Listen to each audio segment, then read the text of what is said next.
Welcome to the Walker Valley Football Coaches Show, sponsored by Solutions Finance and Wholesale Supply Group.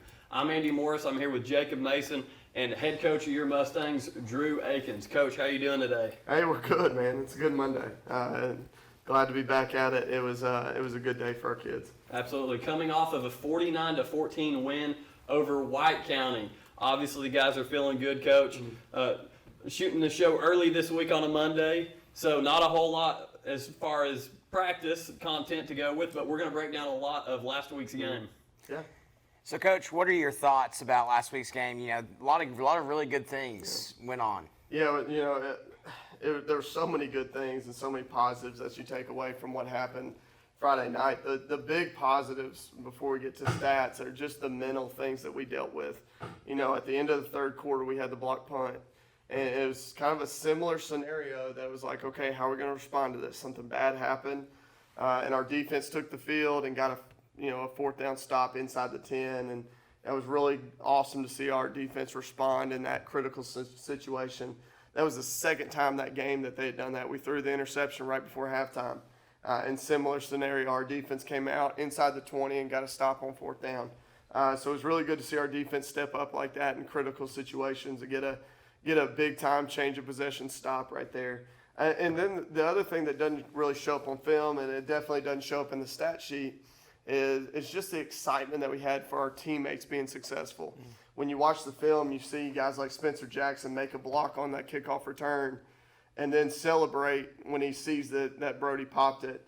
So just seeing our guys celebrate for their teammates was really fun to see, and there was a lot of excitement all around the field on Friday. And as a coach that's been preaching, do everything so that somebody else can be successful, that showing up on the field Friday night was really good, and it shows that our kids are starting to buy into what we're preaching, and it really is starting to show that our program is headed in the right direction. So we're excited about it.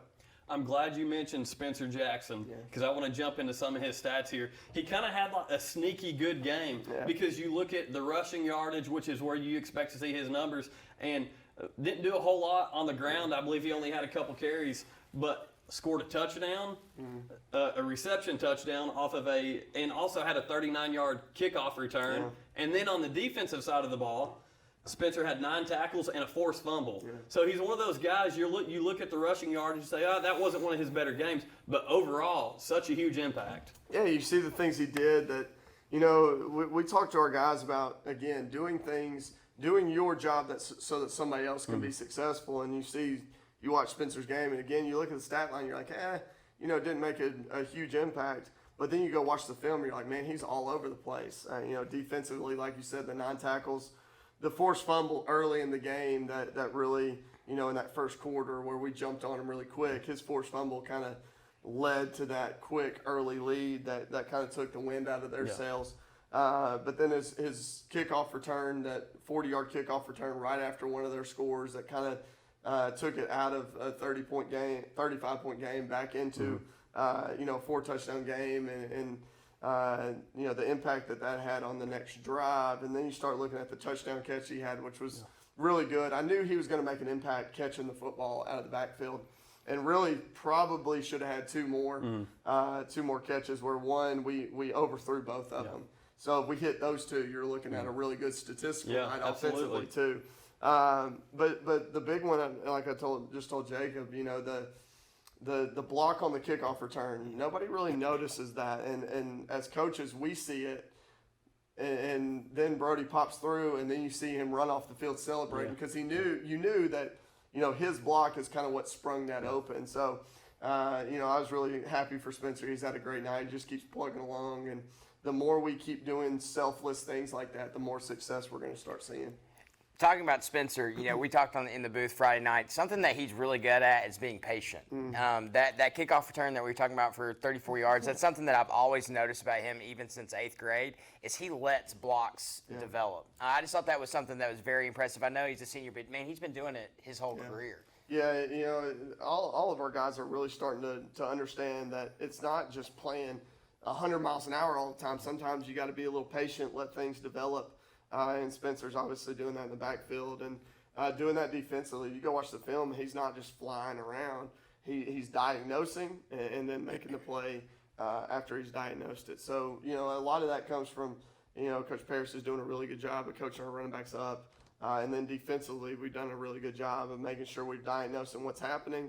And then once you diagnose it, go make a play. So, you know, we're starting to see that on film, you know, kind of all over the place, that building that patience where it's not always go 100 miles an hour. Sometimes it's let it develop, and then burst through it. So it's nice to see things you work on in practice start showing up in games. And you talk about Spencer's return, really between him and Brody Swafford, which Brody, well, we're going to have a Brody Swafford segment here in a second, but between both of those guys, teams do not have a good option of who to kick the ball to. Yeah, you know, we got some dynamic athletes, and it makes it difficult. I think we're going to start seeing some bloop kicks, you know, where they force us to fair catch it. And, you know, we got to develop things even within those bloop kicks to try to make plays on special teams. So we're looking at that as a coaching staff. How do we still, you know, understand that they're going to start adjusting and still make big plays in special teams?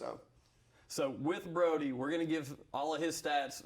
We named Brody player of the game, and we've all had the conversation. Tucker also had a very sneaky good game. 5 touchdown passes to 5 different receivers, and also a rushing. When you count for 6 touchdowns, it's hard not to get player of the game. So we're going to go ahead. We're going to go ahead and kind of add another player of the game to last Friday, and put Tucker in there as well. But everything was moving so smooth and so well for Tucker. It was one of those things.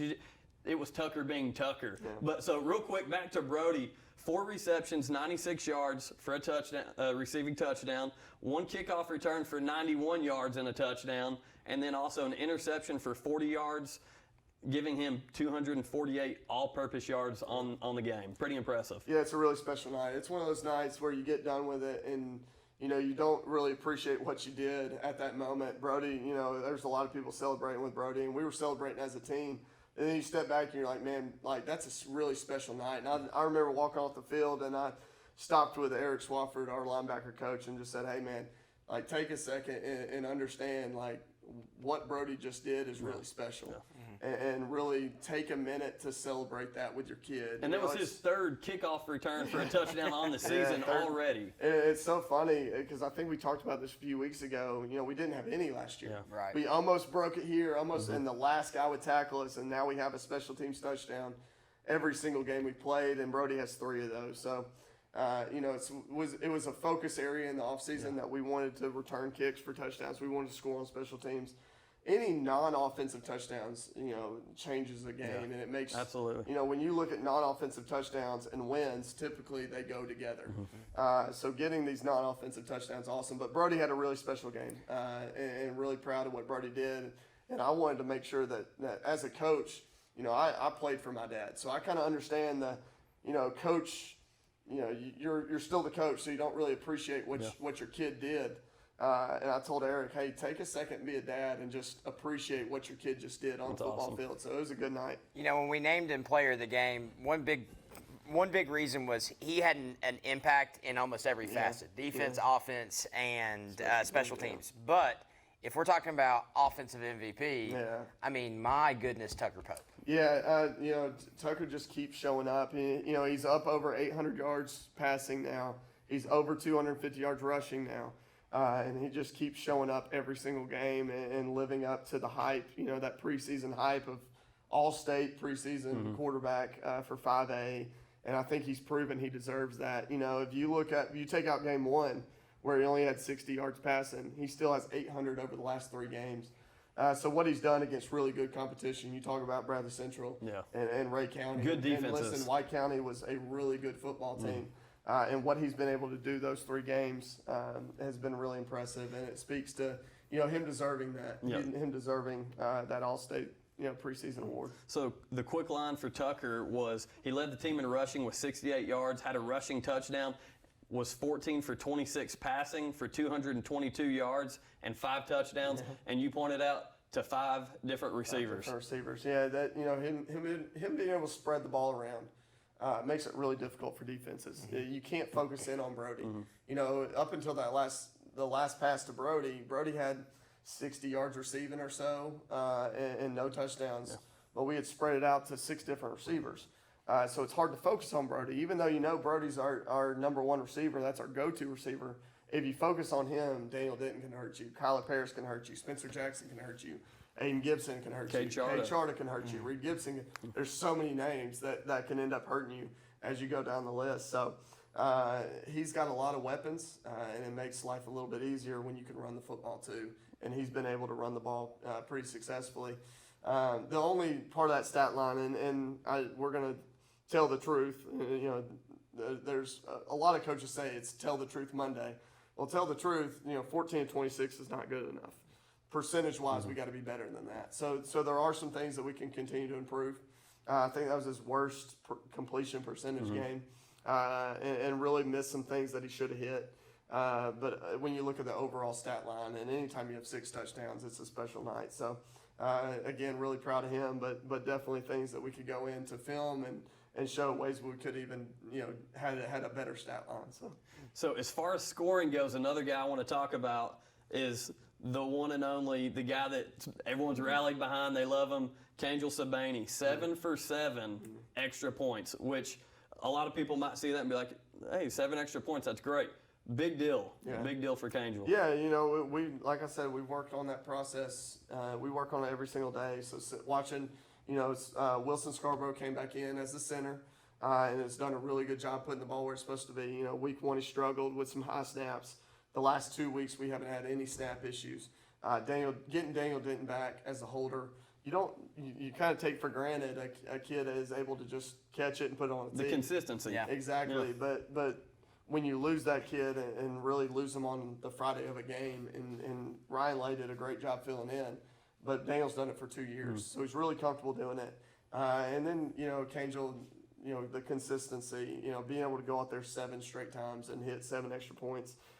He was the second leading scorer on the night for that. So, really happy for him.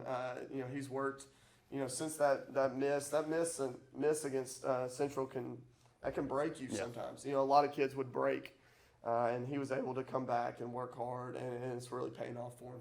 Speaking of Daniel Denton, something that was impressive to me, to be honest, I thought he was probably one of the most impressive wide receivers that night just because of his control around the sideline.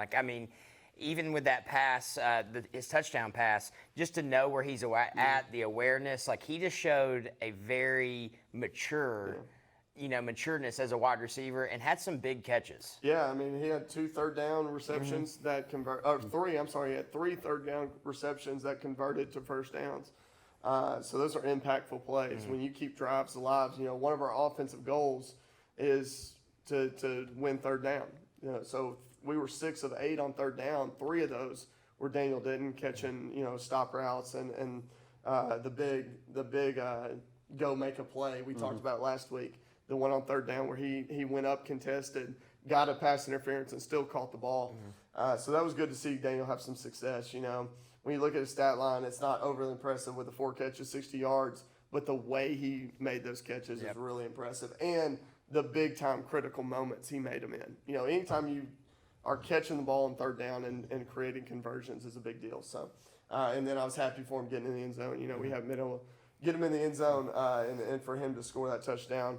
I'm happy for our kids.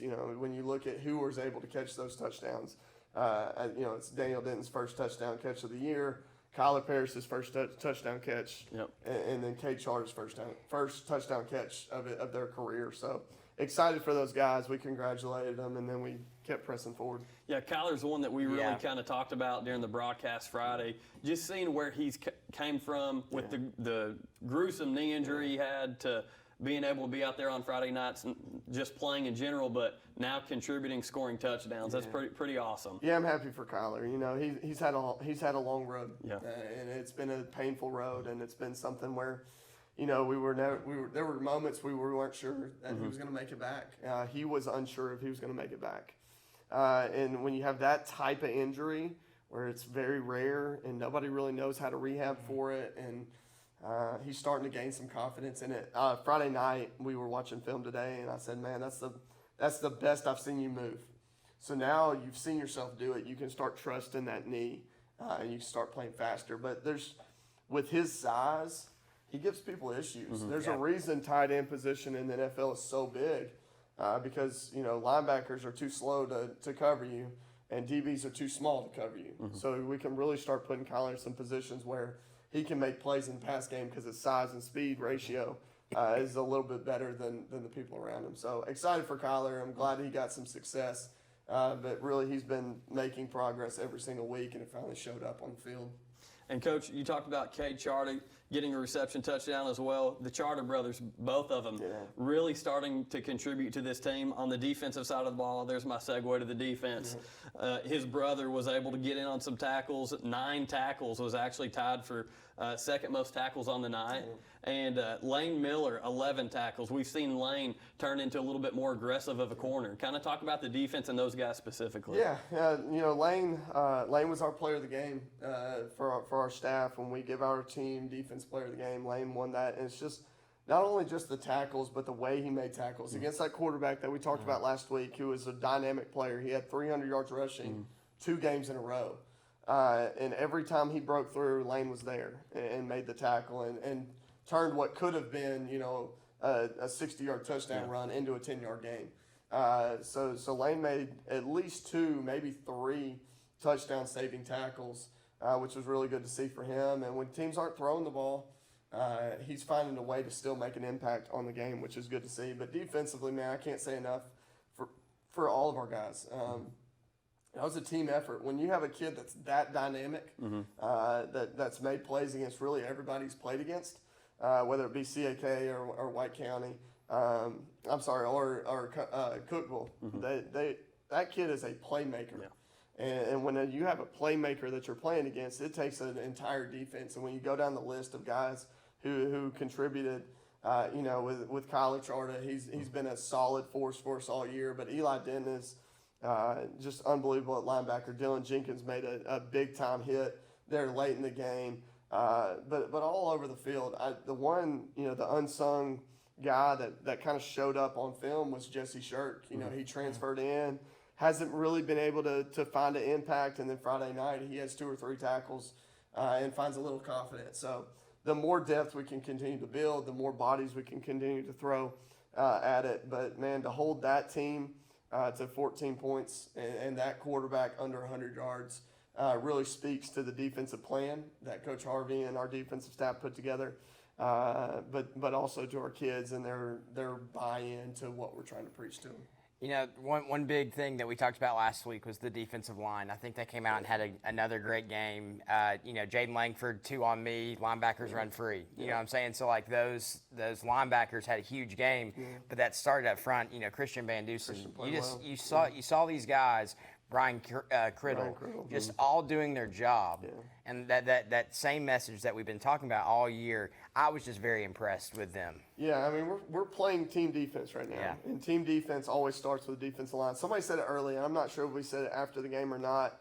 I think we did, but somebody said in my headset early, hey, our defensive line is controlling the line of scrimmage. And when you hear that as a coach early in the game, it kind of gives you a deep breath to say, okay, we're going to be okay in this game if we can control line of scrimmages like we were. Brian Criddle's kind of next on the list of guys that we can kind of see, earn a dog tag, earning his spot on our defense because he's playing really well and just doing what he's coached to do over and over and over. And you don't get a lot of praise at the position he plays. If you do your job over and over, you don't make a whole lot of tackles. But what you do is you're freeing it up for guys like Eli and Jesse and Dylan Jenkins and Caleb and those guys to make plays. And Brian's really bought in. I'm so proud of what he's done because he really could have, just sat at corner and been the backup corner and really not made an impact on our season. Instead, he asked to go down to D-line, and he's making a huge impact on our defense. So I'm excited for him. And, Coach, we talked about Spencer Jackson with the forced fumble, and somehow Caleb Lowe keeps finding a way to get the chain put on the tag. He was able to come up with the fumble recovery.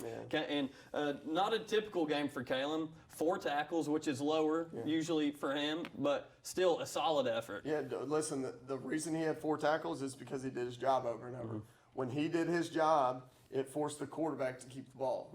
When the quarterback kept the ball, we had 7 hats going after the quarterback. So it was Caleb on one guy, and then the rest of the team on the quarterback. That's something Jacob and I Yeah. pointed out during the broadcast on Friday night. Just about every play, you saw 6, 7, 8 guys in on the tackle, and that's impressive team defense. And that's Caleb doing his job to allow 7 guys to go play against the ball carrier.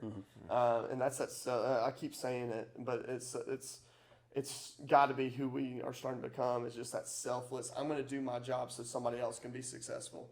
And Caleb's really buying into that. And again, he has such a high motor. If you watch the play that he got the fumble recovery on, he tackles the running back, which forces the quarterback to keep the ball. Spencer causes the fumble. Caleb runs 10 yards to recover the fumble. So not only was that doing your job, but it also shows a high motor to go get the fumble recovery. So I love what our defense is doing. They're flying around. Ryan Lay played better than he has since Cannon County. You know, we finally saw that Ryan Lay come back that we had seen, you know, in previous games, and he's playing a lot faster. Spencer played fast. Lane, Reed at corner played really well. We're solid at corner. Man, it was just a fun night on defense, and it was really nice to see our plan come together and really be successful in the field. I think team defense is the best way to describe that. You know, one thing, like you said, everybody was sprinting. We had 6, 8 guys, but even after the play was over, you had 11. Yeah. No matter where they're at on the field, they're going to the football. And I think that just has to go back to like what you guys are preaching and the defense and the mindset of this program where we're at now is we're hustling every play even after the whistle. Yeah. You know, that was we keep talking about focuses of the offseason, and that was a focus in the offseason. You know, we brought Brandon Ashby in. He's our DB coach now, and his job is to yell, get to the ball. During practice, he's yelling, get to the ball every snap, and we're trying to get 11 white hats on the football on every snap, and what that does is it leads to turnovers. It leads to 4th down stops. It leads, you know, the 4th down stop that we had, it was 11 dudes having to make a tackle against one guy. So, you know, it's really good to see that mentality. And it's different than mentality that Walker Valley's had in a long time. When you look at the history of Walker Valley defense, there's been 2 years where it's under 20 points per game. And we're really pushing that number this year. And that's something we're excited about. And Coach, before we go to break, I have a question. Does Miles Mann have a built-in hit stick? Dude, that was one of my favorite plays of the night. If you go back, there's some pictures of that play, and you can see us on the sideline just laughing because, you know, on that play, again, it's a special teams where we have kids that are just bought into being successful on special teams. Luke Anziano is one of them. Yeah. You know, Luke's really running down on kickoff every snap and just reckless abandon. Miles is another one on kickoff. Dylan Jenkins on kickoff. You go through our kickoff team. Zach Hovey makes the opening tackle. He's a starting defensive lineman that's making a tackle. Luke is our leader on special teams.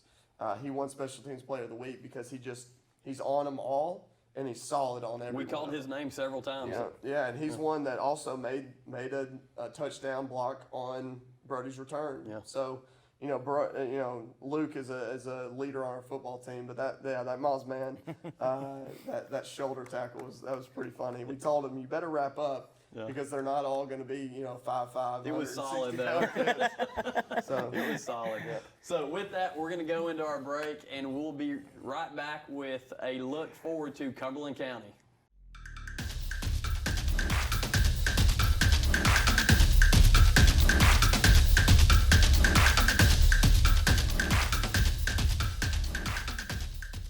Welcome back. We're here with Coach Akins for the Coaches Show. Coach, talk about Cumberland County this week. Yeah, you know, Cumberland County, we're going up there. We're excited to travel and get back on the field. When you play a game like we played on Friday, it makes you want to get back on the field quick because you have so much momentum. And I think this week our focus has to be on continuing to progress as a football team as it pertains to us. You know, we're not going to focus much on anything outside of who we are. We've got to take what we're good at right now, and we're good at a lot of things. We're good at running the ball. We're good at throwing the ball. We're good at protecting. You know, defensively, we're good at stopping the run. We're getting really close to being great at it, but we're okay at stopping pass. So we're going to use this week to take what we're good at, and we're going to try to become great at it. That way, you know, when it gets crunch time and it gets really difficult, that we can lean on something. So we want to take this week and find what we can be great at. And then we're preaching as a staff, just, hey, man, play up to our standard. No matter what happens around you, there's a standard that we've set here. And if we're playing below that standard, then we're not progressing. We're not getting better. And if you're not getting better, as every coach will tell you, if you're not getting better, you're getting worse. So we've got to continue to progress as we go through this year. And this is a week that we can look at ourselves and say, okay, what can we become great at? And then what standard are we going to come to practice every day with? And if we're going to come to our standard is here and we're practicing at this level, are we getting better or are we getting worse? And we've kind of set that mindset in our kids. And, you know, we got to change some goals of what we're looking at with ourselves. Typically we look for 60% run efficiency. So 4 yards a carry or more, and we want to do it 60% of the time. Well, over the next 3 weeks, let's try to push that number higher. Tucker, like I said in the first segment, Tucker was 14 of 26 on Friday night. That's well below what we want. We want about 70%. That's below his norm. It's below his normal. It's lower than he's had all year. Mm-hmm. So instead of shooting for 70%, let's shoot for 75%. Yeah. We're just going to kind of up the ante and up the standard because we've got to play to our standard every single week and every single day in practice. So that's our motivation this week. And as you're stating, this is kind of a game to build and improve in certain areas. Cumberland County currently winless on the season, 0-5. There's one common opponent being White County, who we just defeated. Cumberland County lost to White County 45-12. So as far as a motivational aspect, how do you get your guys excited to play a game against a team like Cumberland County? Yeah, I think the game deserves a certain level of respect, and not in every game. Yeah. No matter what game you're playing, if we are going to build a program that we want to build here, and we want to build into a power, then you have to play against a standard. You don't play against opponents; you play against standards. And our standard we've set here, our expectation is a certain level, and we got to make sure, no matter who's on the other side, that we play to that level. We don't play to our opponent.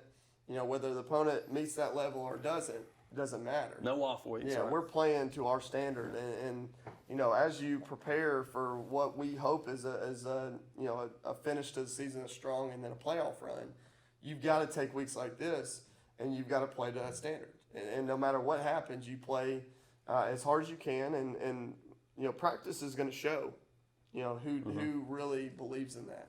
And we grade practice film every day. And the best 11 guys that are in practice are going to play on Fridays.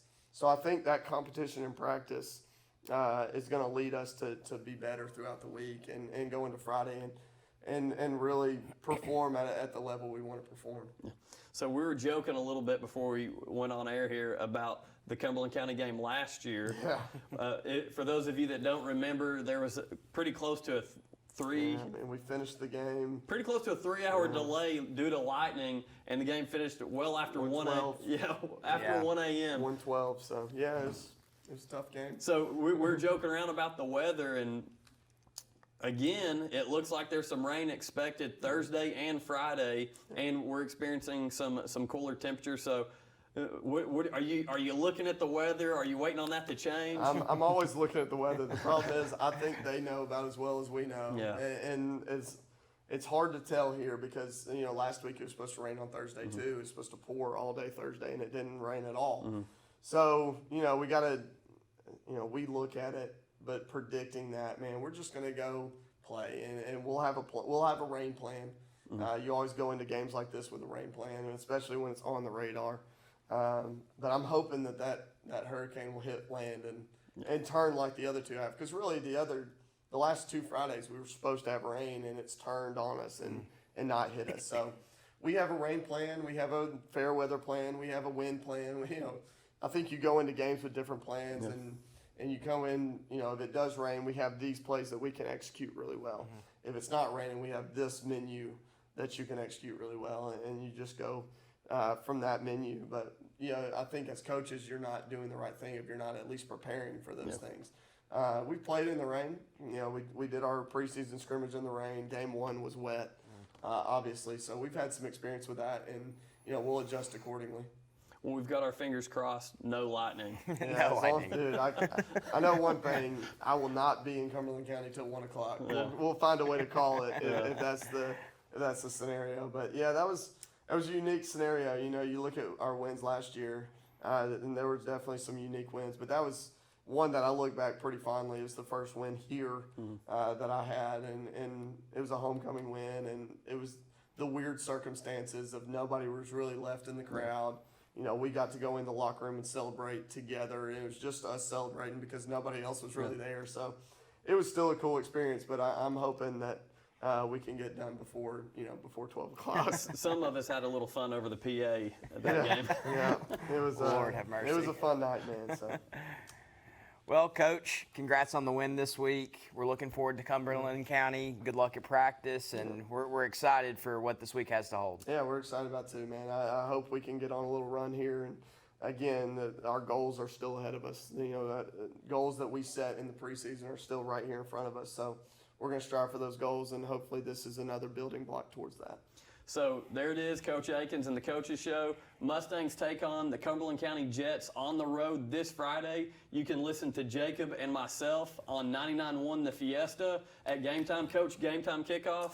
So it's 6:30 Central Time, which is 7:30 Eastern. So Perfect. It is a little different. Typically, we play at 7:30 their time, which is 8:30 our time. But it is going to be an hour ahead. So 6:30 Central Time, 7:30 Eastern. Awesome. You heard it from the man himself. Thank you guys for joining us. One Valley.